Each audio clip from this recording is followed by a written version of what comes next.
Всем здравствуйте, дорогие красавицы, Чебирайос. Сегодня наше мероприятие посвящено проекту Чебирай. Конкретно истоки проекта, как это, что это такое, нам сегодня расскажет руководитель. Это Ксения Широбокова, вот она среди нас. И давайте я предлагаю сразу представимся. Значит, я Дарали Лиле, меня можно называть Алена, я здесь являюсь куратором национальных проектов в проекте Чебирай. Ну, арт-резиденция также является партнером. В проекте Чебирай я являюсь режиссером итогового концерта, главного конкурса, который проходит у нас осенью 2020 года. Вот, поэтому я предлагаю всем кратенько сказать, кто здесь кем является. Добрый день, дорогие друзья. Меня зовут Широбокова Ксения Геннадьевна. Хочу вопрос задать. Здесь все понимают на удмуртском языке? Можно? Не понимаете, да? Ну тогда будем продолжать на русском разговаривать. Вот. Я автор и руководитель проекта. Но автор у меня есть еще и соавторы. Непосредственно это Чиркова Алевтина Николаевна, Удмурт-Кинеш и Японькина Мария Викторовна, которая ранее работала заместителем директора Республиканского дома народного творчества. Дальше передаем. Добрый вечер. Меня зовут Елена Бойкова. Я представляю отдел декоративно-прикладного искусства и ремесел, который сейчас находится в Республиканском доме народного творчества. Вот. Интересно в плане того, что я могу для себя подчеркнуть, и, наверное, какие-то, может быть, у нас возникнут на этом дальнейшем моменты сотрудничества. Ну, вы наш обязательный партнер, без вас никак тоже. Так, лучше взять сверху. Всем здравствуйте, меня зовут Алена, я работаю стилистом. Это мой первый опыт. И я так поняла, мы еще не знаем, что я буду делать, но мы это обязательно придумаем, будем творить, помогать девочкам и продвигать культуру. Спасибо.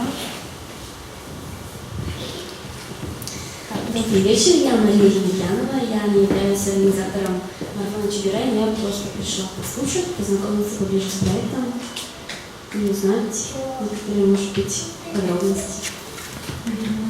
Здравствуйте, меня зовут Даша, я тоже пришла просто послушать за компанию.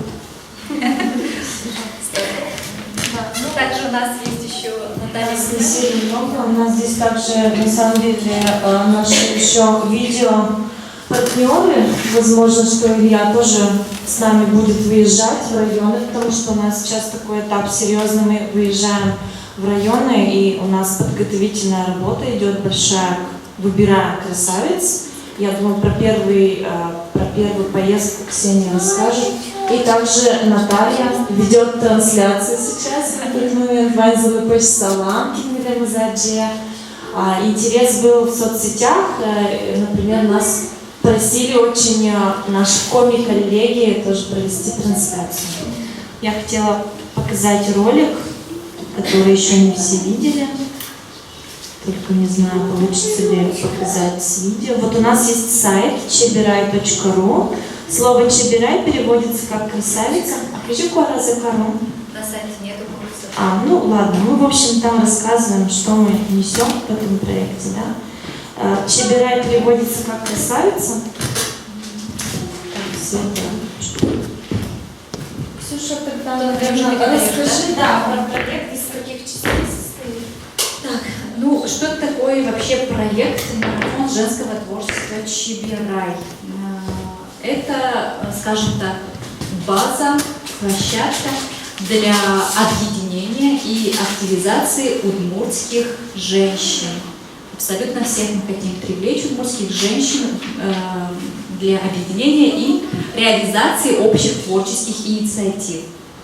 В рамках проекта мы планируем развивать блогерство.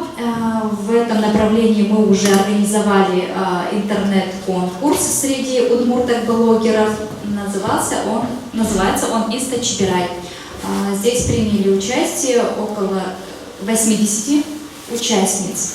Каждая участница были задания, и каждая участница, выполняя эти задания, писала на удмуртском языке у себя в социальных сетях. И в итоге, по итогам конкурса, была определена победительница. Ну и также были несколько разных номинаций. Так, дальше следующее направление – это образовательная часть. В рамках образовательной части мы проводим тренинги в районах по блогерству также, по бизнесу, от хобби до бизнеса, каким образом, от хобби организовать бизнес. Также выезжает с нами стилист и рассказывает особенности стиля, делового имиджа. Также с нами выезжает астролог, но она не везде, и психолог, тоже не везде, так как астролог и психолог – это у нас волонтеры-партнеры. Вот. И следующее направление, самое интересное, это у нас национальный конкурс красоты и таланта «Чебирай». Вообще национальный конкурс «Чебирай», он уже идет с 1996 года. В нем принимают активное участие удмуртки всей республики, также удмуртки, проживающие в других регионах, из Татарстана, Башкортостана, Кировской области. Это ранее, вот я, говорю, кто принимал. Нынче мы тоже хотим, чтобы в этом конкурсе принимали все удмуртки, неважно, где они живут, на территории Удмуртской республики, или в других регионах, или в других странах. Мы призываем всех удмурток к участию. И для этого нужно только заявиться, отправив заявку в соответствии с положением. С положением можете ознакомиться на сайте чебирай.ру, либо в официальной группе марафона ВКонтакте, в социальной сети, а также в Инстаграм. Везде есть у нас положение, и в положении конкретно прописаны все условия конкурса, критерии отбора, места проведения зональных туров и конкретно куда направлять, по какому адресу заявку. Вот, в принципе, все про сам проект «Марафон». Основная идея, основные направления таковы. Вот. Сейчас, конечно, нам очень нужны партнеры для организации национального конкурса красоты «Чебирай-2020», так как объем работы просто огромный. У нас уже состоялся первый зональный тур в Глазовском районе. Тур был просто, я скажу, прямо великолепный. Мы сами в шоке, благодаря, конечно, нашим партнерам из Глазовского района, Центр культуры КИТ и Ольге Баталовой, непосредственно специалисту этого Центра культуры. Они организовали все очень на высоком уровне, привлекли большое количество зрителей, участников, подготовили выступления замечательные и костюмы, в общем, за организацию проведения марафона в Глазовском районе благодарны очень Центру культуры КИТ. Сейчас уже отобраны 3 победительницы, в каждой возрастной категории по одной. По итогам у нас должно быть 75 победительниц, то есть по 3 победительницы в каждом районе. И среди этих 75 победительниц Чебираев будет организован конкурс в интернете через голосование, через активность групп поддержки, так скажем, И, конечно, также будет еще проведен, будут отбирать и ставить оценки снова жюри. Таким образом, выйдут в финал только 10 победительниц, 10 финалистов. Можем видео посмотреть. Да. Прошло в Глазове. Сейчас, когда мы просмотрим, каждый именно у нас прошел зональный этап в городе Глазове. Но надо сразу сказать, что у нас возрастные категории 3, поэтому нюанс этого конкурса. Нюанс. своеобразие в том, что мы охватили разные возрасты. Почему мы охватили именно все возрасты, да? Возраста. Мы хотим привлечь, обычно вот ранее в национальный конкурс Чебирай привлекали только молодежь, до 35 лет была возрастная категория, да, участниц. Сейчас мы хотим привлечь всех, и чтобы были это и женщины, да, и бабушки, потому что действительно мы считаем, что красота не имеет возраста. В любом вот возрасте есть свои особенности. И действительно, вот даже выезжая уже в Глазовском районе, мы это определенно увидели, и участницы показали себя очень достойно. Далее, конечно, после проведения Чебирая 2020 мы хотим все эти направления разделить. То есть и по каждому направлению проводить уже отдельно конкурсы. Вот. Дарья, ты включаешь? Да, интернет переподключила. Ну что ж, вот сейчас покажем. Это участница, которая вне конкурса.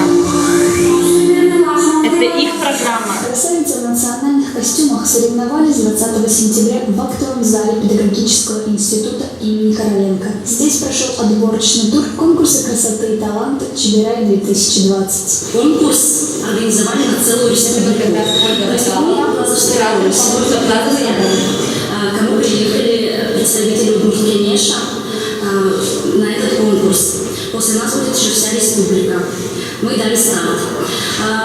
Конкурс данный проходит с целью объединить удмуртских девушек, удмуртских женщин, показать себя, рассказать о своей культуре, рассказать о своих традициях, рассказать о том, что удмуртский язык, удмуртская культура, они есть, они живут, они в народе.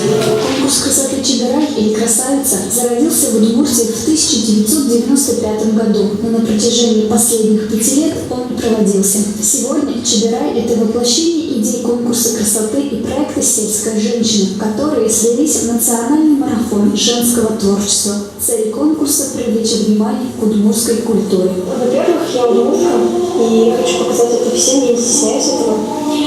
Тем более я еще участвовала в конкурсе «ТВ-Дочь», к сожалению, не выиграла, и очень надеюсь попадать в удачу в этот раз, показать, что удмуртский язык, он достойный язык, что его можно показать очень красивым, что женщины очень красивые, что организация у нас на высоком уровне. В отборочном туре принимали участие 10 красавиц удмурток из Глазова и Глазовского района. На первом этапе девушкам необходимо было показать творческий номер.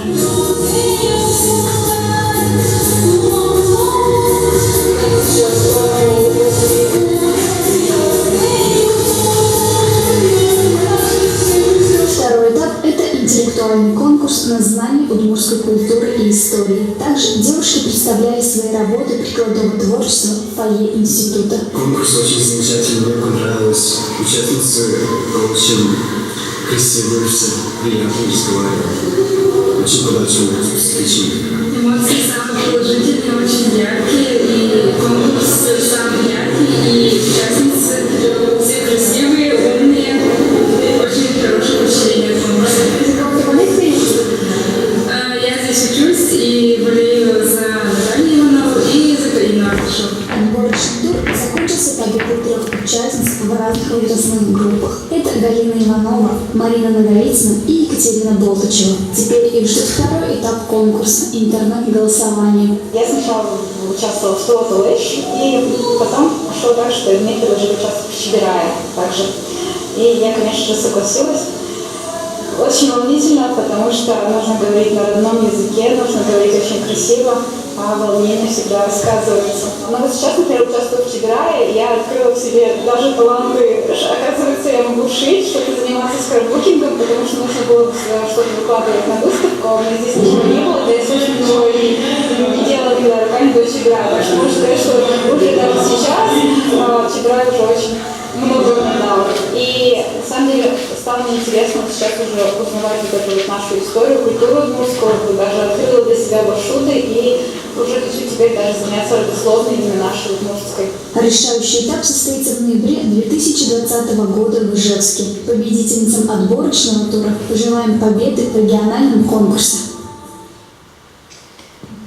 У нас Светлана Ручкина в конце, которая ездит с нами на каждый выезд и дает концерт.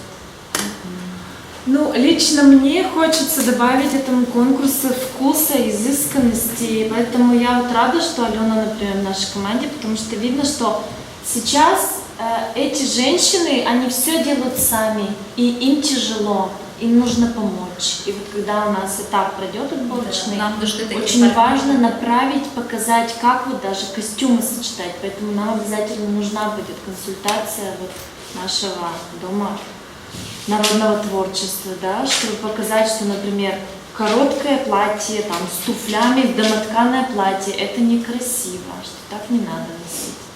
Очень много нюансов, на которые Консультации в надо каком плане поработать. ты имеешь в виду? То есть прямо вот на самих выездах? Ну, можно Вот и на Олег, выездах например, даже. Олег рассказывает конкретно про сам стиль, да, вот абсолютно про правила стиля, да, делового имиджа вообще. А то предлагаешь Нет, еще я думаю, это в всё-таки- формате поездки даже к Москвиной, может быть. Девушки приехали и им рассказали, что вот, например, не стоит сочетать традиционный костюм с такими-то украшениями, потому что это не очень подходит. Ну, вот такой формат. Даже для них объяснить вообще, что Для они... финалисток, конечно, это да, может что организовать. они одевают не только для красоты, а в костюме народном всегда еще есть смысл. У нас, кстати, подошли участники еще. У нас тут есть настоящий Чебирай, Мы вас приглашаем сюда, кстати, да. победительница Закамского, За стол. да, конкурса красоты. Вот Мария Лина Нурехметова, думаю, 2-3 слова скажет про то, как проходил конкурс там. Но это отдельный конкурс, инициировала общество удмуртской культуры, да, закамских удмуртов, да, Дом дружбы народов Башкирской республики Башкирия. Башкирской республики. Так, и Никита. У нас проходил еще в 2018 Так. проходил, то есть Давай тебе дадим микрофон. Микрофон. представляла Башкирию, то есть республику. Расскажи просто вообще, может, какие сложности ужасно. Представляла Республику Башкортостан в Пермском крае, это Членский район, то есть получается вот, что мы там вообще делали, рассказать, да? Да, расскажи. Мы, то есть, рассказывали о себе, что мы можем делать, кто мы такие вообще, показывали свои костюмы. То есть каждая участница должна была показать тот костюм, например, такой костюм, который надевали раньше на праздники, на свадьбу, ну, вот в разные праздники. Я показывала костюм, на курочку у нас надевали, получается, бабушки. Мы показывали... Закамский костюм. Да. Салам, камшерьёсным салам. Да, и очень классно, что у нас в каждом районе свой костюм. Вот у Мария Лина, да, закамский, он отличается. Вот в таких платьях закамских мы показывали моду, получается. Каждая участница должна была показать на то, что... У вас в Башкортостане ведь был конкурс, да? У нас был конкурс в Пермском крае, и в Башкортостане тоже проходит. Я в Башкортостане ездила. В Башкортостане тоже был, да. То есть каждая участница должна показать на то, что она способна. Я, получается, рассказывала стихотворение, играла на гуслях, я приготовила блины, пела, танцевала, и как бы вот так у нас проходил Чебирина 2018, и я получила гран-при. В Пермском крае. В Пермском крае, да. Ну, нам важно... Теперь мы тоже приглашаем весь этот к участию. То есть, если бы, например, ты делала сейчас конкурс, или была бы возможность консультировать, было бы интересно нам узнать, например, чего тебе не хватило на конкурсе. маңыздымы? Ну, я на этом конкурсе была первый раз, вроде бы не все хватило. Тут получается самое главное, чтобы подрастающее поколение знали обычаи и традиции, и чтобы эти обычаи и традиции сохранялись. И чтобы девочки больше показывали то, что было раньше, обычаи вот эти вот, а не то, что происходит сейчас, как бы. Вот. Но все-таки удмуртский конкурс красоты, он удмуртский. И вот особенность его в том, чтобы зритель не только удмуртский, но и внешний, да, не знающий удмуртскую традицию, культуру, чтобы он для себя что-то открыл колоссально новое, интересное. У нас недавно опыт был интересный. Мы с Ксенией сходили на финал конкурса Татар КЗ международный. Это лучшая, самая красивая татарская девушка. Предлагаю посмотреть видео и тоже поделиться мнением. Да? Я была очень впечатлена. Во-первых, я была шокирована красотой подготовки конкурса и масштабом, как это было сделано красиво. Сразу говорю, все на татарском, но это не мешало мне понимать, про что конкурс. Мне кажется, все это то же самое. Объединяет точно так же традиция, современность и национальная красота, которая вот уникальная, что ли. Selam dostlar. Benim ismim Botir Qorisov, ham siz Totar qizi konkursining blogini qaraysiz. Ham nihayat yilning eng shab voqealarining birisi kelib tajitdi. Biz Ijov shahrida, hamda Elga binada opera ham balet teatrida Totar qizi 2019 konkursining finali o'zashar. Elga videoni oxiriga qadar qarab o'tirgiz. Chunki siz mana bu mashinaning kimga lagashagini bilashaksiz. Ketdik.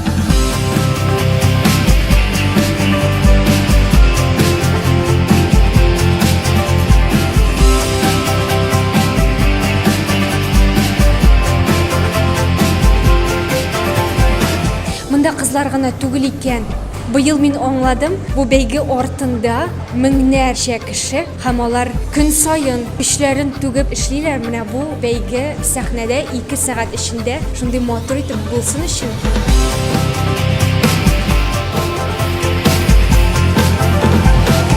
Безнең хәзер монда әзерлек бара финалга.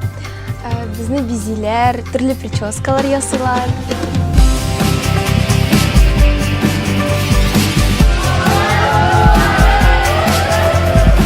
Для нас большая радость и честь для Удмуртии принимать такой конкурс. Мы постарались создать для всех участниц комфортные условия, для того, чтобы сегодня у участниц не только было хорошее настроение и настрой на победу, но и чтобы они оставили в своем сердце частичку Удмуртии. Исәнмесез, кадерле дуслар, хәерле кич Ижау!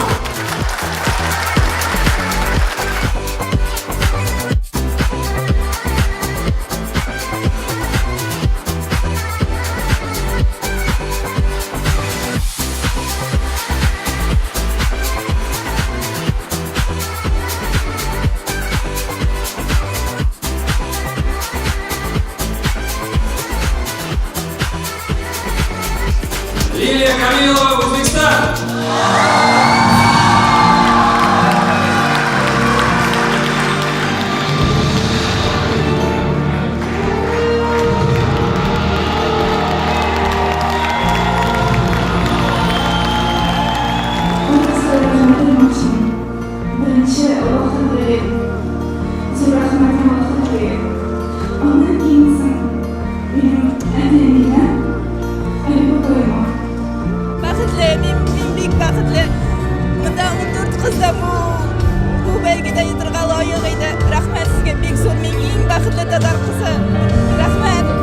Менә шуның белән дуслар, Татар кызы 2019 конкурсының финал өлеше тәмамланды. Безнең җиңүчеләр сайланды, ләкин без әле сезнең белән саубулашмыйбыз. Безнең киләсе елга да шундый шәп чыгарылышлар булачак, әйбәт. Һәм безнең каналга кушылыгыз, кыңгырауга басыгыз, астына комментарийлар языгыз, лайкка басыгыз. Дуслар, без сезне көтеп калабыз. Рәхмәт сезгә. Киләсе очрашуларга кадәр.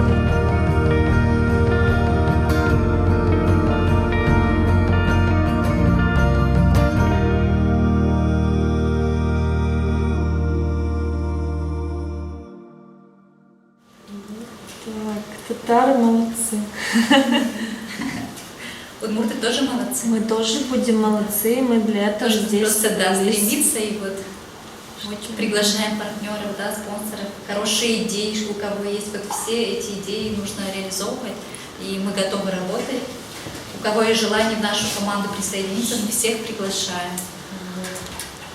Вот, к сожалению, я хотела еще пригласить организаторов Мисс Русское радио и вообще вот опыт, да, наших конкурсов красоты местных. Но что-то сегодня... Я думаю, что у нас это пока первая встреча такая, да, с партнерами и заинтересованными людьми. Да, конечно, сегодня не у всех получилось прийти. Мы будем такие встречи делать и в следующий раз. Да? Я хочу вообще, да, чтобы мы сегодня наметили какой-то, не знаю, план работы или обозначили проблемы и задачи. Поэтому я даже доску принесла. Ты пока, может, камеру переставишь? Или я переставлю? В общем, просто вот смотришь на такие мероприятия, да, как татар-кызы, и ты понимаешь, к чему нужно стремиться. Да, действительно, должны быть крутые призы. И, естественно, вот в первую очередь, когда мы говорим о национальных конкурсах, это... Может, повернешь немного, да? Да, какие крутые призы? Это путевки, автомобили. Каким образом этого всего достигать? Если пишем партнерам, и партнеры пока нас игнорируют. Да? Какие есть предложения? Не все партнеры, конечно, есть у нас уже хорошие партнеры, которые готовы с нами работать, сотрудничать, мы с ними уже работаем, но... Я распишу, что у нас есть и что нам нужно. Да. А вы пока думаете, каким образом, какие есть предложения вот, добиваться того, что нам нужно? Ну, начнем с того, что у нас есть команда, по-моему, она отличная, потому что опыт Ксении замечательный. Сама 2 раза победительница конкурсов красоты, Чебера и Звезда Севера. Да. Ну вот я что могу сказать вообще про опыт, да, свое участие в конкурсах. Вообще, я человек, скажем, эстрадной души, да, я даже хоть и в деревне росла, меня всегда интересовала эстрада, современная поп-культура, даже не наша, а именно американская, да, вот все вот меня это вот впиталось в меня, и мне это джаз-культура, да, фанк, вот эта культура, мне это было интересно. Но как только меня пригласили первый раз принять участие в национальном конкурсе красоты, я даже понятия не имела, что национальная культура, она есть. Даже понятия не имела тогда, что это есть. Да, в деревне у нас были бабушки, и это все заканчивалось просто фольклорными, скажем так, посиделками. Это даже был не фольклор, это просто посиделки и такие... Ну, просто вот посиделки, можно сказать, да, бабушечьи. И больше ничего для меня национальная культура не означала, к сожалению. Но когда меня пригласили первый раз принять участие в конкурсе, и я не выиграла, я поняла, я начала составлять список своих ошибок. И я поняла, что национальный конкурс красоты создан не для того, чтобы показать свою красоту, свою внешность и свою успешность, да? Нет. Национальные конкурсы красоты, они в первую очередь существуют для того, чтобы показать красоту, национальной культуру и этническую красоту, да? Вот нашу удмуртскую особенность, нашу удмуртскую уникальность через призму женской красоты. И вот когда ты это понимаешь, что уже я первый раз не победила на конкурсе республиканском, пошла второй раз и уже осознав вот свои ошибки, отработав их, я уже тогда работала художественным руководителем в учреждении культуры, да, и конкретно уже понимала, что нужно подготовить на следующий конкурс национальной красоты. И, конечно, я уже начала изучать традиции, историю, культуру. Я прямо вся впитывала вот это в себя, потому что мне это стало интересно, понимаете? И каждый мой каждый конкурс, он предполагал подготовку. А что такое подготовка? Ты, конечно, это уже изучаешь. Даже к костюму ты подходишь уже не просто как вот красивые вещи, да, которую нужно презентовать, а ты понимаешь, что это будут оценивать, и ты уже ее изучаешь. Изучаешь особенности своего костюма. То есть я шарканская сама по себе, и у нас тоже есть шарканский костюм. Естественно, я пыталась презентовать нашу особенность шарканского костюма. Да? Также были и интеллектуальные задания. Как ты знаешь, что интеллектуальный конкурс, он подразумевает вопросы про историю национальной культуры. Ты готовилась? Конечно, я готовилась полностью по истории, по культуре, но вопрос был у меня совершенно не тот, по которому я готовилась. И сразу скажу, я провалила. Но ничего страшного. Зато была такая база большая подготовлена, которая мне дала в жизни вот тот толчок, который меня до сих пор держит в сфере национальной культуры, национальной политики и вообще культуры. Да? И я до сих пор себя чувствую, и я знаю, что я не специалист в этой области. И меня это только движет вперед. То есть я понимаю, что для того, чтобы мне стать специалистом в области национальной культуры, нужно еще пахать и пахать. И вот это нужно все дальше изучать и изучать. И у меня очень большое желание, чтобы вот таких у нас людей, да, таких девушек, таких юношей, да, было больше. И не нужно бояться, не нужно думать, что это вот конкурс, я пойду, приму участие, и все этим закончится. Да не закончится, только начнется. Вот именно на таких конкурсах зарождается интерес. Вот для этого нужно принимать участие в таких мероприятиях, и именно для этого у нас придуман сам этот марафон, сам конкурс. Да? Именно с этой целью мы хотим его развивать и привлекать далее вот в нашу команду единомышленников.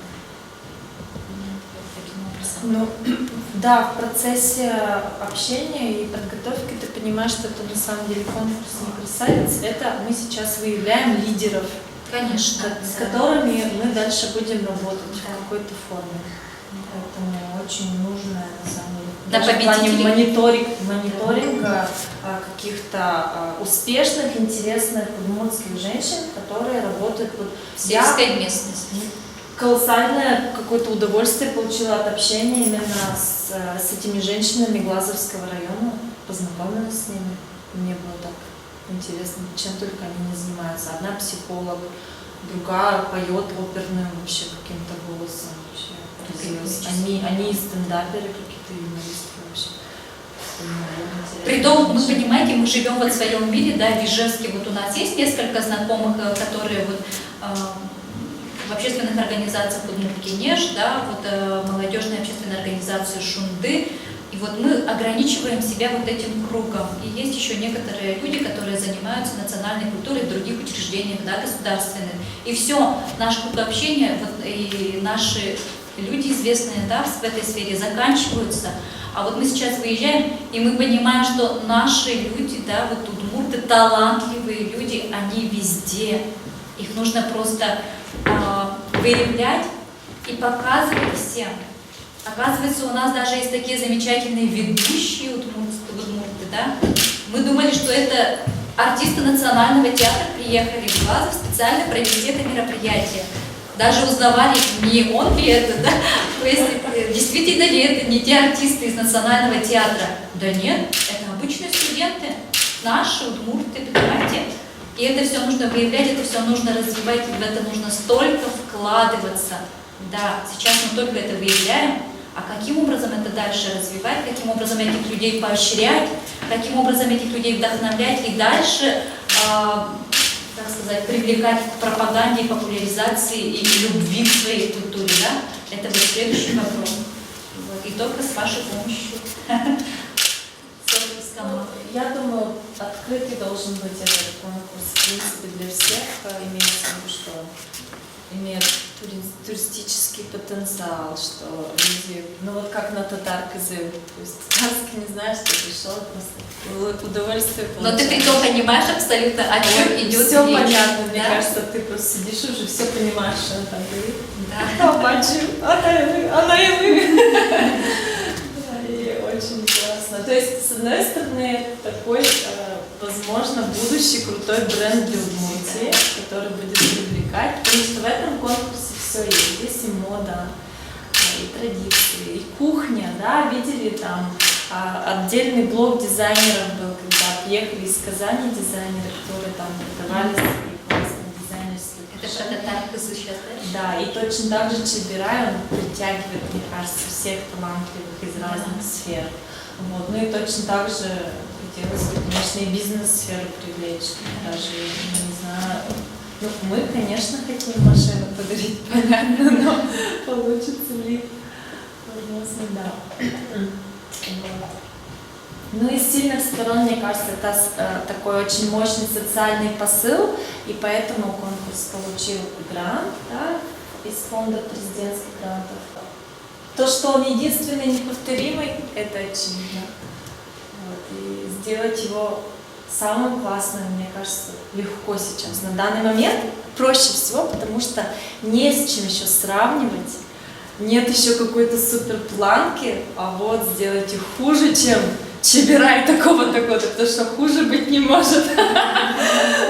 Хуже быть не может, точно. У нас есть однозначно история, да? У нас есть большая история проведения этого конкурса. Этот конкурс уже проводили, так скажем, вот мы получаемся третьими организаторами, да, этого конкурса. Изначально начинала Кондратьева, да, далее у нас организация ДМН занималась в лице руководителя Уральского Андрея Ивановича. И вот сейчас, через 4 года, сейчас Удмурт-Кенеш занимается организацией проведением этого мероприятия. Все ассоциации. Да. Кстати говоря, если сравнивая с татар-кызы, да, у нас тут наблюдаются очень схожие моменты. Организацией и проведением конкурса татар-кызы занимается конгресс. Всетатарский, или как у них правильно называется, татарский, вот этот конгресс, как наша Всеудмуртская ассоциация Удмурт-Кенеш. Но при этом конгрессе создана специальная дирекция, да, которая именно дирекция конкурса татар-кызы. Вот как у нас команда, да, у них именно уже дирекция. Вот общие схожие моменты. И, кстати, вот наш плюс с 96-го года, наш конкурс идет. С 95-го. С 95-го, да? Вот с 95-го наш конкурс идет. А татар-кызы, он недавно только начался. С 2000, по-моему, 15 года. А представляете, вот они сразу вот на международный уровень, да, вышли? Ну да, нам тоже нужен международный уровень, но есть попытка, потому что участницы... Ну, понятно, что татаров больше. Тут однозначно, да, огромный плюс, татаров больше. У них огромная поддержка, их больше во всем мире. И, понятно, уровень у них сразу международный. Наших удмурты все равно меньше, и отделений, скажем, в других регионах, в России меньше, а в мире, в других странах нет. Есть, конечно, землячество, да, а вот так конкретное отделение Всеудмуртской ассоциации нет. Ну, дорастем еще, может, когда-нибудь. Какие-нибудь эстонские удмурты. Но никто не, вот именно, что никто не запрещает принимать участие. Наши ведь удмуртки, они везде есть на самом деле, да? Другой вопрос, признают ли они себя удмуртками, но я думаю, есть все равно такие удмуртки, которые действительно, неважно, где они, в Южной Америке, либо в Финляндии, да, либо в Америке, они все равно несут свою культуру, показывают, рассказывают ее, они действительно есть. И вот мы заинтересованы в том, чтобы они тоже принимали участие вот в нашем конкурсе, потому что это еще и один другой большой плюс, это сотрудничество вот уже с другими, так скажем, культурами. Хочется, на самом деле, в таком быстром режиме просто накидать какие-то идеи, может быть, возникли уже у вас, что нам сейчас нужно притянуть к нашему конкурсу. Потому что для меня вот сейчас очевидно, что нужно найти команду дизайнеров, которая прямо сейчас начинает отшивать крутые вечерние удмуртские платья. Вот для меня вот прямо самая такая идея number one. Нужна хорошая коллекция, как минимум 2 вообще. На финал. Да, на финал, потому что по структуре, скажем, финала можно отдельно еще поговорить, но, конечно, коллекция одежды — это вообще задача номер 1. Потому Может, что если видел прямо какие-то крутые удмуртские постановки и видео, это можно сделать быстро, то коллекцию надо вот прямо сейчас готовить на финал. Да, потому что мы, структура у нас очень своеобразная, мы отбираем сейчас 80 участниц. У нас будет 75 победительниц, да, но из в апреле.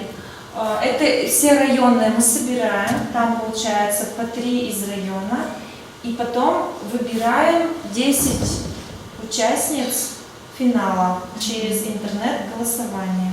И плюс 5 участниц у нас уже отобраны девушки с инста удмурточек. Ага, так, инста удмурточки. Всего на финале у нас должно быть 15 участниц. У нас должно быть 15 букв. Вот. И процесс подготовки лично мне пока непонятен, но уже хочется, например, встретиться с дизайнерами и понять, кто, например, готов сейчас включиться в эту работу и как мы видим вообще это все. Потому что, конечно, у нас к апрелю будут уже готовы девушки, да? Мы уже будем знать. Да, уже то есть мы конец мая, лето мы можем посвятить просто каким-то невероятно красивым фотосессиям в разных локациях. И вот это будет все подогревать интерес, мне кажется. Вообще в середине у нас апреля планируется интернет-голосование, где мы выбираем 10 финалисток, и потом в рамках же проекта мы этим финалисткам выезжаем к ним и снимаем о них видеосюжеты. То есть это будут такие видеоролики, и туда мы тоже хотим привлечь партнеров, да, которые будут непосредственно создавать образ для этих девушек на эти видеосюжеты. Да, потому что сейчас все равно такой этап, когда ты видишь, что все это делается еще так районными силами, и даже то видео, которое в районах снимается, оно не соответствует как бы уровню. Поэтому нам, чтобы партнеров хороших найти, нужно сделать классную упаковочку сначала и показать, как мы там все это сделаем в конце концов. Вот это вот одна из задач, например.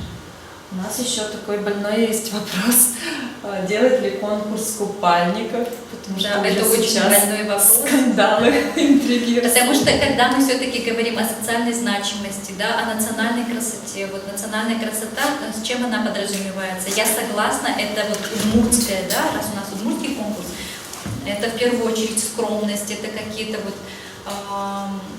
все национальные особенности красоты, да. Но мы опять же думаем, что вот если взять купальник, неужели наши удмурточки не появляются на пляже, да? Неужели наши удмурточки вообще мимо всего этого проходят наши дни? Неужели у нас нет дизайнеров? Их нет, конечно, да, которые костюмы вот эти делают, но есть ли такая идея, есть такие возможности изобретать, скажем, вот эти, да, разрабатывать эти костюмы. И вдруг кто-то увидит и вдохновится действительно, и у нас появятся на мировом рынке удмуртские купальники, понимаете? Да, потому что этот конкурс — это еще и возможность создать, что у нас появится наконец-то вечерняя какая-то одежда удмуртская с элементами, что появятся какие-то купальники. Конечно, у нас сразу вопрос, наверное, у вас появляется. 3 возрастные категории, да? Это значит молодежь, вот средний возраст и старший возраст. Средний и старший возраст в купальниках выходить не будут. Это однозначно, мы понимаем, да. Выход в купальниках, он рассчитан только для первой возрастной категории. Вот. Но вот очень много все равно возмущений и со стороны вот, членов вообще ассоциации удмуртки НЕЖ, да,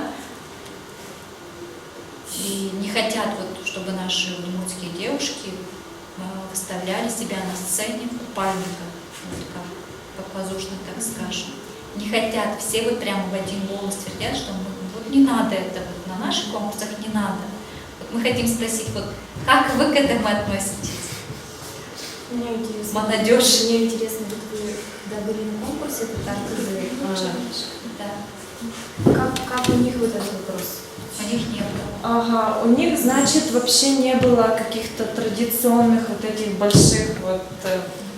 ну, все было легко и сменялось очень быстро. То есть первый выход девушки в каком-то таком стилизованном татарском вышли, и каждая рассказала быстренько стихотворение.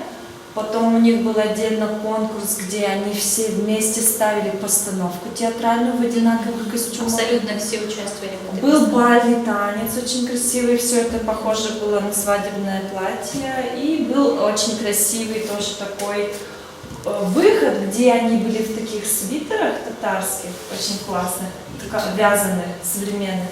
И такие зеленые юбочки у всех, и на каблучках. То есть это было очень стильно. Дефиле у них называлось «Успешная деловая татарочка». То есть у них вот это как раз к вопросу о партнерах. То есть я думаю, они какой-то бренд, скорее всего, что рекламировали таким образом. Ну это да. Но вот мы, конечно, пока подробностей не знаем, но у нас есть в планах встретиться с организаторами этого мероприятия, да, и узнать подробности все-таки. У нас потому что есть и представители в Удмуртии, организаторы, так как финал проходил здесь, но пока они трубочки не берут. Возможно, что надо эти купальники заменить на какие-то мини-платья, что-то такое более сексуальное. Не, чел как удмурт деревен пол.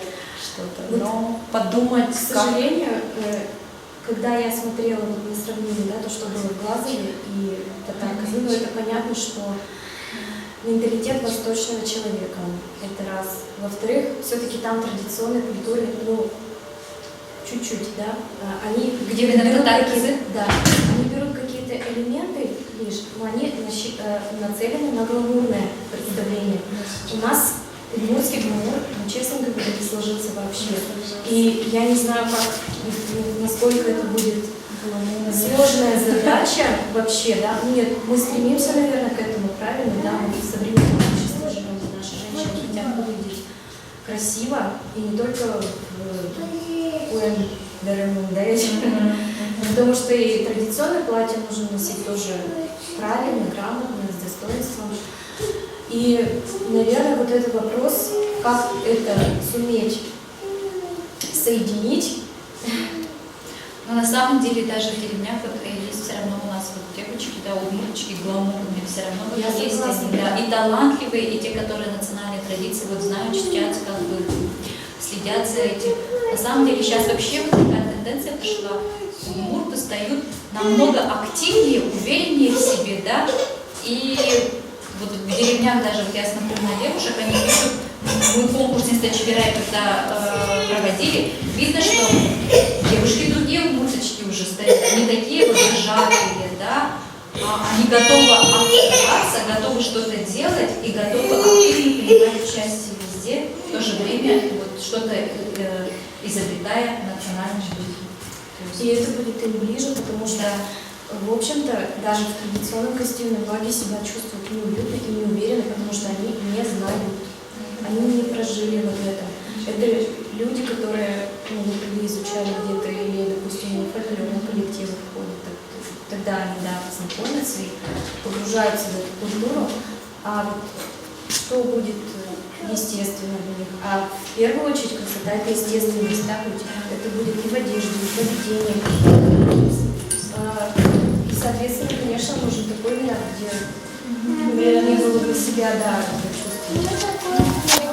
Тоже высказать мнение по поводу купальников. Вообще у конкурса купальников есть функциональная часть, для чего вообще на конкурсах красоты присутствует этот элемент.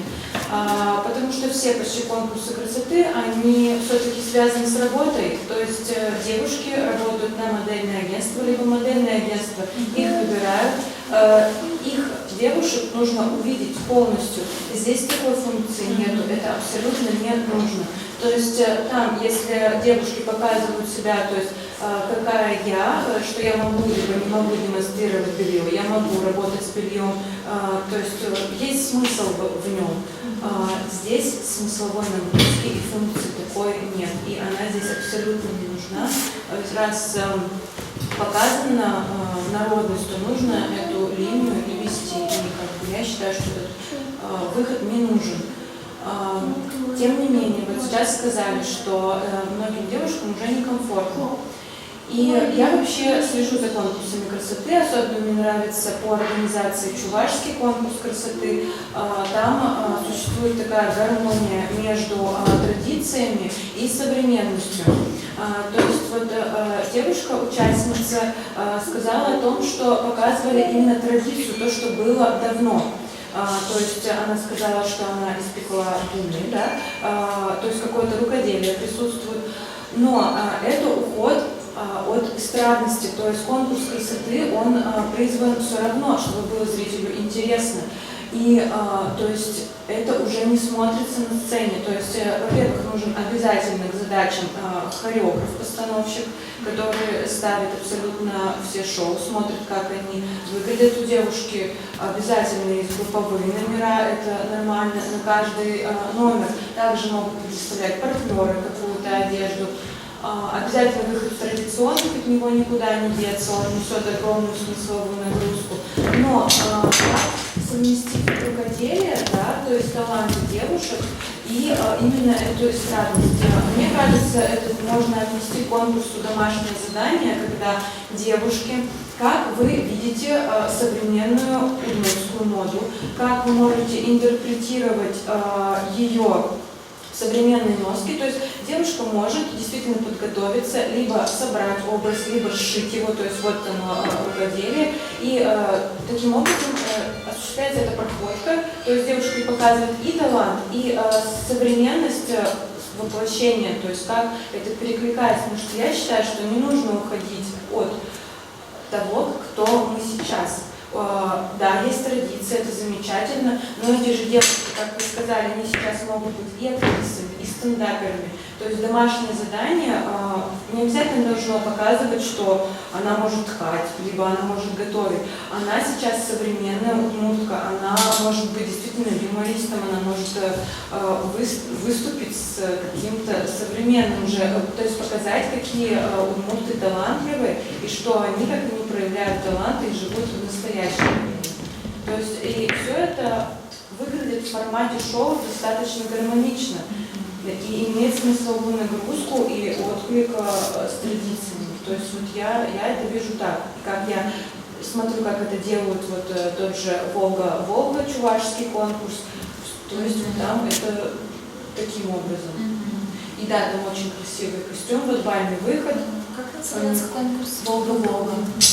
У них очень хорошие дизайнеры, которые делают вот этот вот бальный выход, он самый красивый.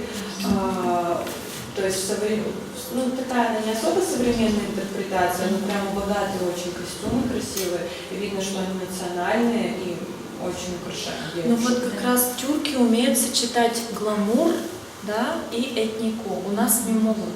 Вот татары, чуваши, они как-то умеют вот подать так богато, вот как-то так нарядно. У нас основа тоже есть. У нас есть потенциал куда двигаться, да. Да. Просто пока в этом направлении очень мало еще. Мне кажется, просто у нас те дизайнеры, которые, да, есть вот в Удмуртии, они пока, видимо, не очень работают именно с национальной вот этой темой, да. А если бы те дизайнеры, которые у нас есть, популярные, скажем, известные, и работали именно в этом направлении, может быть, у нас бы тоже этот шик и гламур и другие направления-то были. Почему-то с национальной темой не очень. В моей памяти одна только девушка очень как-то хорошо сочетала, Наталья Кожевникова ее зовут, и как-то в баре «Веселых историй» мы делали ее показ. Вот она сочетала как раз-таки струящиеся ткани, шифон, цвета были сдержаны, красный, белый, и было очень стильно. В общем, надо думать, как это. Я могу в этом помочь, потому что у меня как направление, я не то что стилист, я спокойно могу клиенту в ателье заказать то, что нам нужно. Потому что я достаточно долгое время, уже больше 8, наверное, лет, одежду шью для себя и вообще занимаюсь каким-то подбором своей коллекции, то есть хочу тоже двигаться в этом направлении как дизайнер. И я могу на самом деле помочь с видением, как-то распустить немного руки дизайнерам, потому что, мне кажется, они немножко боятся, потому что потенциал у костюма, он огромный. Я вот сейчас смотрю, и мы когда делаем фотосессию, там столько трендов. Клетка, это просто, я не знаю, можно такую красоту сделать. Немножко смелее надо быть. И я вообще, в совокупности могу в этом тоже поучаствовать. Можно вообще набрать всех наших дизайнеров, сказать: ребята, кто хочет, давайте шить какую-то крутую коллекцию и делать крутой выход. Но знаете, вот хочется, конечно, видеть именно такие работы, да, которые не просто экспериментальные, вот такие вот разные с удмуртскими мотивами, а действительно такие работы, которые на базе истории нашей, именно и на базе исторического удмуртского костюма. А этот удмуртский костюм у нас Закамский, там Шарканский, Якшурботинский, этих комплексов, Бавлинский, да, полно. То есть вот, допустим, мы берем даже одну коллекцию, скажем, шарканского костюма, да, и вот уже эта коллекция выросла вот на базе одного костюма, и вот там несколько вариантов, интерпретированных, скажем, под современные тренды вот моды. На самом деле я не говорю о том, что внедрить современные тренды в костюм. Он уже трендовый. Да. Его нужно просто красиво сделать, и он уже красивый. То есть я не говорю о том, что переформатировать. Это можно отработать за счет фотосессий как раз таки, когда это слишком специфично, да, на сцену, может быть, в этой чистой этнике не выйдешь, но на картинках в интернете очень даже круто. Да, то есть это вот такой этап. Это визитка девочки, которая, когда будет 15 участников, им же обязательно нужно каждую фотосессию организовать. Наверное, это будет одна тематика, и карточка визитная, вот у нее, возможно, вполне. Очевидно, что на конкурсе надо все равно их как-то немножко уравнять, чтобы это не было из разных все степей. А вот действительно визитка какая-то может подчеркнуть индивидуальность в костюме. И вот что мне, кстати, не понравилось в Петар Косы, я понимаю, что это международный уровень, и они все равно придерживаются международных форматов, да, вот с общими выходами все-таки. Вот даже та же Мисс Вселенная, если взять конкурс, да, там тоже девушки все выходят вот, все вместе, но в разных конкурсах, да, но все-таки вот хочется оставить обязательно по положению, да, у нас это есть, чтобы девушки выходили и индивидуально себя вот показывали. То есть индивидуальные выходы обязательно они должны быть творческие. Да, конкурс талантов он обязательно должен быть. Именно здесь, потому что мы раскрываем индивидуальность каждой Пожелание участницы. руководителя проекта оставить конкурс индивидуальный. Да, а общие выходы, несомненно, безусловно, они тоже должны быть. Их должно быть немало. Есть у вас конкурс традиционный костюм? Отдельно нет у нас. Но выход у нас есть. Следующий год у нас год театра, вот нынче был, а следующий год чего? Потому что тут они специально театральный номер поставили, что год театра. Но было неплохо. Единственное, знаете, я заметила. Следующий год хотят, кстати, сделать годом народного творчества. Вот они в петличках, и они такие танцуют, и потом такие... Это все слышно, как они в петличках дышат. Если будет годом народного творчества, то мы будем на волне. Мы всегда, по-моему, это делаем, но это не Ну вот смотрите, следующий год, например, будет год народного творчества, Российская государство каждый представляет свой национальный костюм. То есть вот так вот они интерпретацию. Здесь Татарстан, русский костюм тоже разный. Очень много, конечно, стилизации, но очевидно, что конкурсы в общем, моя боль пока это костюмы. Вот. Ну и хореография, я думаю, надо будет очень большое внимание к хореографии уделить. Если есть наборы каких-то хореографов, у нас есть отдельно в Дефиле. Поняла, вы работаете вот как раз с блогерами, да? Да, вот этот первый этап, Настя, может быть, мне уже сказать, но вы знаете, тут тоже может быть которая Вера, вот то же самое процент. Или взять марафон, что-то подобное, как вот Инста Чебирай, там девочки писали на удмуртском языке, дальше мы сотрудничали с Верой Трефиловой. Она проводила уже свой марафон, Инста Удмурточки. И так получилось, что все девушки, которые участвовали у нас, они переключились дальше на второй этап. И это такой большой марафон, даже не знаю, далее Вера уже тоже нам помогла продвигать проект в массы. Благодаря рекламе Веры, получается, мы А вы сейчас ее приглашали как Она, кажется, блогера?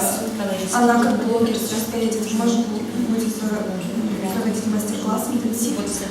Я думаю, что дальше будет очень привлекать новых блогеров, когда также проводить мастер-класс, проводить прямые эфиры и различные хотя бы через соцсети, допустим. И можно организовывать интенсивы даже в Ижевске. Кстати, очень многие ижевчане, художники, которые живут в Ижевске, хотят, чтобы такая же встреча была здесь, допустим, арт-резиденция.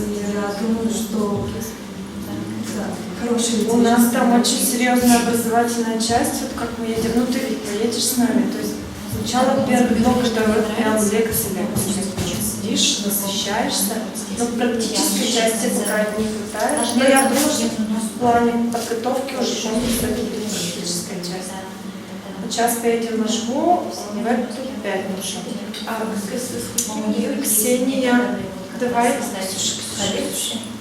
Во сколько выезд в пятницу у нас? У нас в пятницу в 11:00 мы выезжаем от РДТ. Коммунаров 363. Вы с нами поедете? Отлично. В 11 у нас выезд.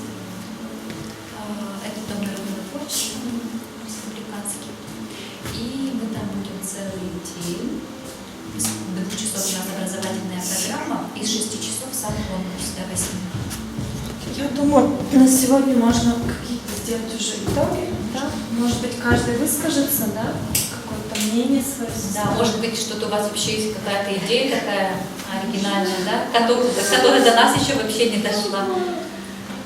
А скажите, а вообще вот, я так поняла, и мастер-классы, и работы с девочками тоже проводятся, да, вот во время конкурса? У нас пока только этап такого дефиле, где, например, я конкретно во время там, лекции, я говорю, давайте разводим. То есть пока еще нет возможности находиться там, в районе, готовить их. И будем уже работать, мне кажется, летом плотно, да? То есть выезжать, фотосессии делать, какая-то практическая. Сейчас идет только кастинг. Вот сейчас идет только кастинг. Ну, то есть отбираем талантливых удмуртских девушек. И в рамках наших выездов мы еще проводим образовательные тренинги для всех желающих. Это абсолютно для всех желающих женщин. Мы проводим, значит, мастер-классы на тему «От хобби до бизнеса». Выезжает бизнес-тренер с нами, Александра Михайловна, да, вот сейчас поедет в Можгу. Потом блогер Вера Монтербера поедет тоже с нами сейчас в Можгу. По блогерству будет рассказывать, как продукцию свою, да, вот, творчество может быть, ну, как любое творчество и его проявление, продукцию вот, продвигать, как можно это продвигать через блог. Что вообще может дать блог для самореализации женщины. Вот. И третья тема будет в Можге у нас стиль. Каков должен быть вот стиль успешной женщины? Как вообще, какие бывают стилистические правила, да? Вот. Это для всех желающих. Вход бесплатный. И далее у нас уже кастинг. Да? Ажгихин. Олег Ажгихин выезжает с нами. Он очень подходит вообще туда, потому что такой формат женщин разных возрастов, он им очень доступно объясняет, что к чему.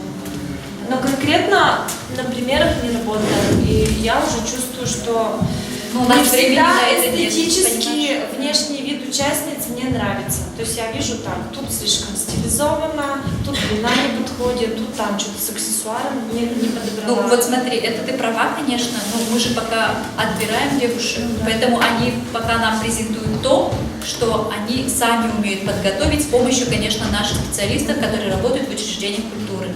А вот когда мы их уже отберем, с ними непосредственно будем работать уже мы, наша команда, наши стилисты, партнеры, да, и вот уже с ними мы будем выстраивать образы, фотосессии у нас очень много будет.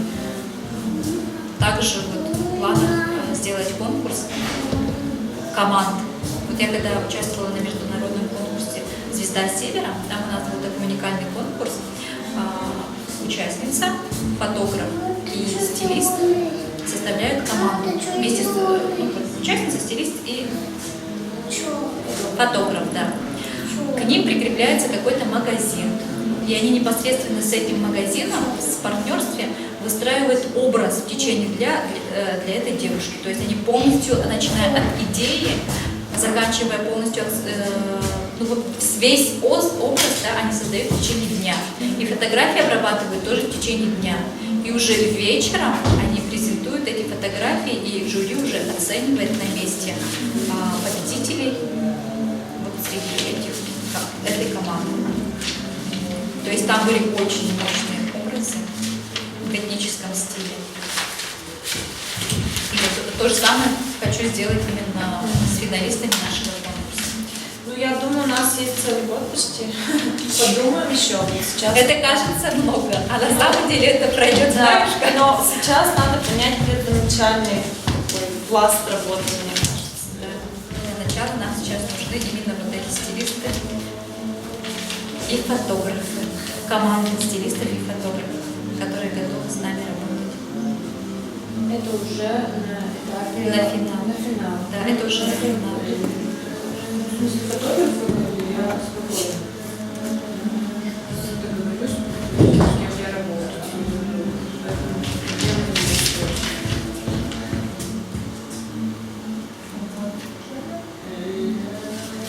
Ну, пожелаю, наверное, покориться, потому что если вы будете идти на финал несколько выходов, да, то есть это деловой стиль, может быть, это может быть, может быть, в бальном, в вечернем платье, и тогда это будет действительно понятно, да, куда направлять, а какие коллекции создавать.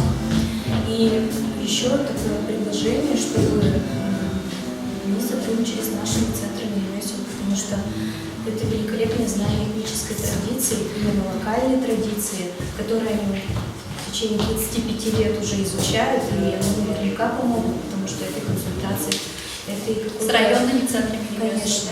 У нас вот очень хорошие специалисты в Республиканском доме народного творчества сейчас. Вот тоже Прокопьева Наталья Евгеньевна, да, вот Байкова Елена. Вячеславовна тоже с нами работает. То есть это вот лучшие специалисты вообще республики. И, конечно, то, что касается традиционной какой-то составляющей, это всегда обращайтесь, мы всегда поможем. И поможем даже с какими-то ручными вещами, да, то есть это и вышивка, это и ручное качество, ну все, металл, как говорится, все направления. Ну да, у меня первая мысль, конечно, была кого обратиться. Вообще все то, что мы разобрали, все идеи мне вообще очень нравятся. Особенно с коллекцией. Вот, прям я уже думаю, как это все будет красиво выглядеть. И самое главное, это коллекция. Я вот за это вообще. Все. Девочки, тоже, может, что-то скажете? Я, может быть, добавила насчет татар-козы, я тоже сходила, посмотрела, и мне тоже не хватило того, что я не видела всех участниц, в принципе, что из себя представляет, да, потому что, но у них же концепция была в чем? Их было тоже где-то там 80 участниц, но у них с 15 сентября, по-моему, был полуфинал еще в Казани. То есть они там проходили основной отбор, и мне кажется, как раз там жюри оставляли все остальные баллы по ее тем, а это просто большой такой шоу. Ну это как-то обидно, что зрители остались без этой вот изюминки, да, где именно девушки себя проявляют и всем показывают. Как-то обидно со стороны зрителей. Знаете, я же тоже добавила, когда проходил наш конкурс «Красоты Чебирай», очень хотелось, чтобы режиссер с нами побольше поработал. То есть девочки приехали с района, девочки готовили свои номера так, как они видят у себя. Многие не профессионалы, не знают, как вести себя на сцене. Хочется, чтобы не только один выход, и не один раз человек поработал с режиссером, а показала себя девушка. Режиссер дала наводки, и чтобы снова несколько раз были проработки, чтобы проходки и даже выступления, творческие номера, чтобы все это Поэтому мы планируем на неделю, уже за неделю собрать всех финалистов. Учитывая то, как проводится финал конкурсы, там девушек же приглашают заранее, как раз за неделю получается, и за пару дней до самого конкурса проводится пресс-конференция, допустим, где они знакомятся, тоже было бы здорово, если у нас подобные вещи. Обязательно на тесте.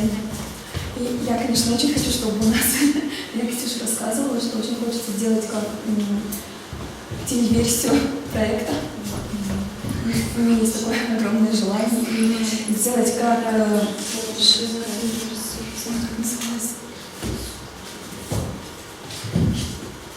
Название? По соседству не живем, что это было? Это тоже реалити, да, было реалити шоу. Хотела сделать на базе... Именно подготовку саму показать. По типу реалити-шоу, чтобы показывали, как девушки готовятся, допустим, к выступлению, к удмуртскому танцу, как им сложно. Да, и комментарии, допустим, несколько передач. Я не знаю, как это получится по финансам, конечно. Ну, мы это тоже попробуем сделать, попробуем написать проект, может быть, где-то вот все-таки у нас это... Если была бы трансляция, по телевидению, да. тоже это было бы здорово. Обращались к тебе же, как сейчас называется канал? Моё Удмуртия. Так и называется? Да, что-то не про тему, а не про моду этническую, Да.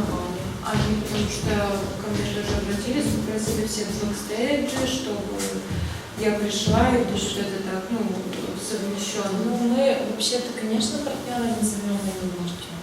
Они у нас партнеры.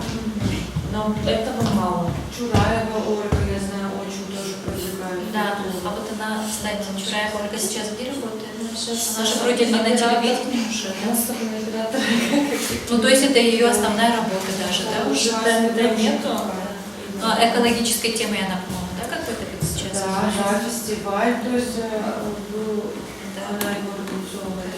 Тогда на нее тоже выйдем. В принципе, у нее тоже. Я вижу взаимодействие наше. Вот, с Эктоникой мы тоже вот сейчас обсуждали, у них тоже есть, так сказать, интерес. Ну,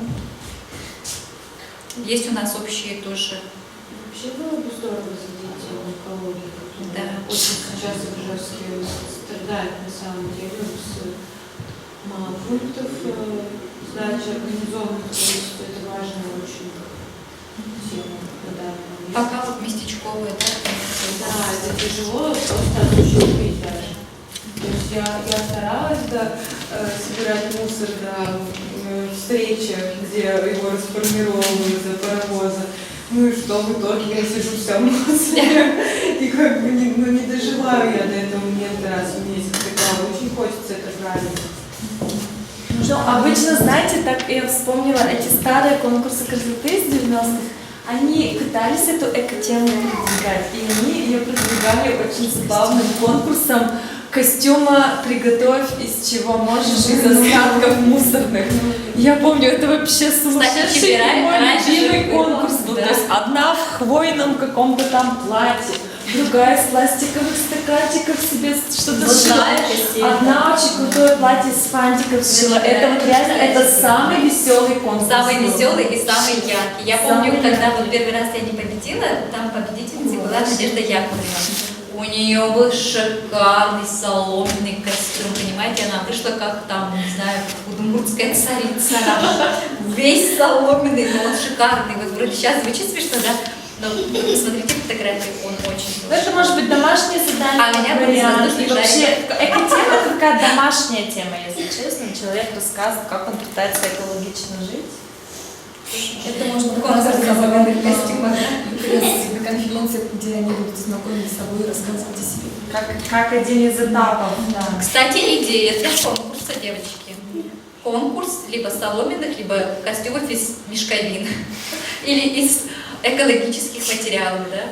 Ну, можно сделать отдельный мастер-класс, творческую встречу, пригласить экспертов. Они расскажут, как вообще разделять мусор. И вот эти девушки, лидеры районов, они будут уже нести эту эко-идею у себя. Я бы даже предлагала эту тему развивать именно в районе, когда сейчас выезжаем. Да, поэтому вот с Ольгой нужно тоже давайте позовем эко-спикеров. Еще я бы предложила сотрудничать с проектом «Год здоровья». Тоже Расскажи, кстати, вот подробнее по нему. Ты говорила? Я не успела посмотреть еще, к в сожалению. этом проекте, и я знаю на поверхностно, но тоже, по-моему, Министерство здравоохранения продвигает как раз тему здоровья. И сейчас в аптеках нашего города проводятся лекции по тому, как питаться, как ухаживать за собой, как правильно следить за своим здоровьем. Эту же тему можно продвигать и во время наших марафонов. Допустим, даже проводить мастер-классы, не лекции на сцене, а конкретно мастер-классы, как правильно питаться, что такое правильное питание и как его включить в свою обычную жизнь. Я думаю, что это очень... Кстати, по экологии, то сейчас сильнее, наверное, всего двигает, и это серьезнейший спонсор, и он, кстати, не часто и Московское радио является спонсорами, это АСПЭК. Они сейчас очень сильно продвигают тему экологии, они выезжают в разные районы Удмуртии, по всей Удмуртии, убираются, сортируют мусор, у них вообще весь профиль абсолютно заполнен только такой информацией, только таким движением. При этом они самые, мне кажется, для самых серьезных спонсоров вообще в Удмуртии. А ты знаешь вообще организаторов мисс Русское радио? Вы не знаете лично?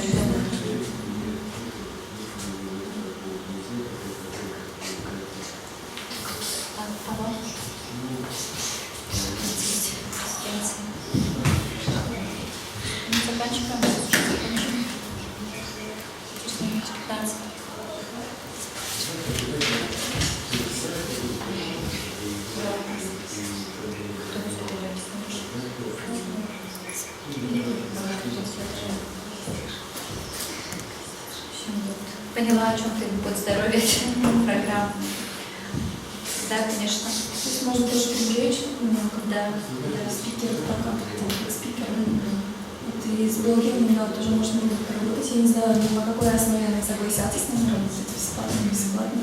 Хотя бы в интернете развивать, проект развивать через интернет. И мне вообще не хватает стиля.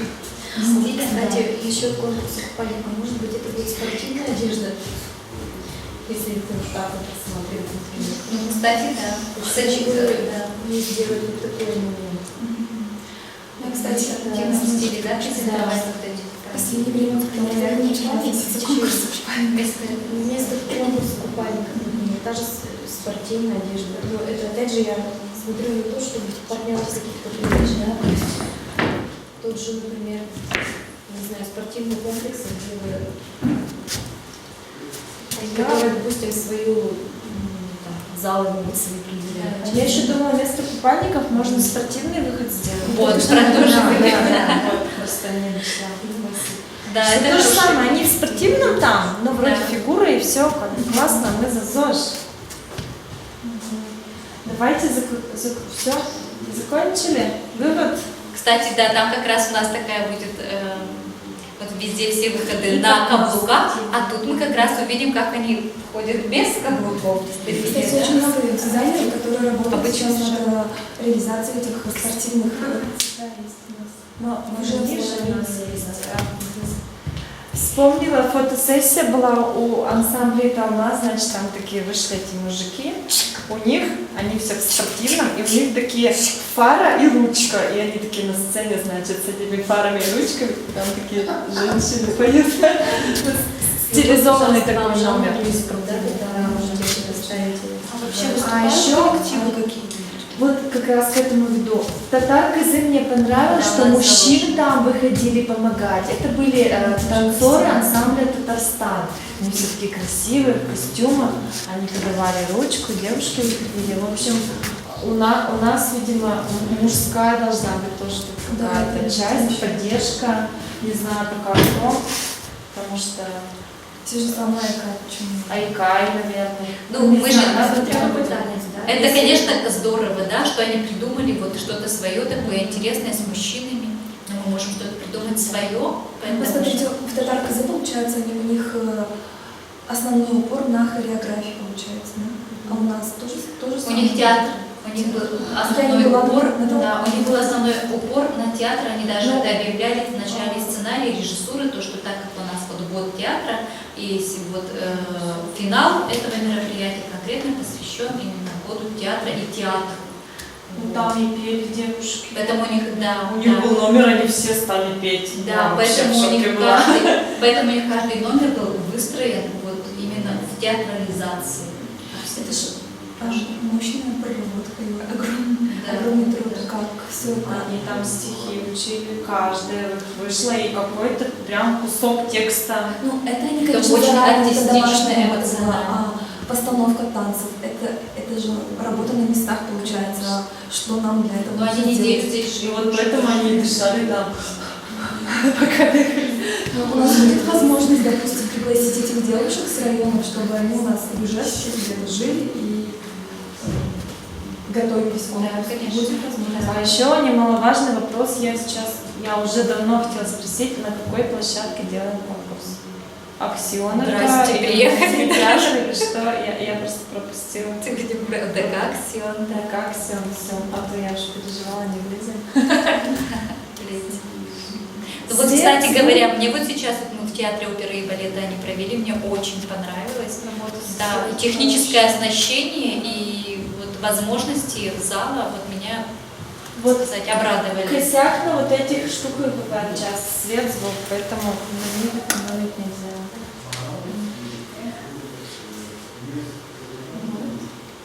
Пока такие мысли. Сейчас я зафоткаю, потом еще обсудим 10 раз. Ну, на сегодня мы хотим, наверное, сказать всем большое спасибо. Мы еще такие лектории будем организовывать и будем, конечно, увеличивать наших партнеров, друзей, членов команды. Поэтому присоединяйтесь, смотрите за нашими новостями. А так, мы рады, что вы уже с нами. Да, очень, на самом деле, я тоже рада. И я думаю, надо еще подтягивать каких-то вот внешних таких экспертов, потому что мы внутри удмуртской культуры, мы тоже не все можем, как бы, не на все реагируем как-то так, мне кажется, своевременно, что ли. Ну, то есть не так полноценно увидеть со стороны, как должно быть, мне кажется. Потому что всегда со стороны лучше. Со стороны взгляд, конечно, он очень ценен. Объективно. Такое, что вообще добавить в этот конкурс, можно удивить саму себя даже. Ладно, баджинтау, ты дышишься. Все, можно то, нажмется на материалы, что мы хотели. Вот это что-то Я Удмуртия.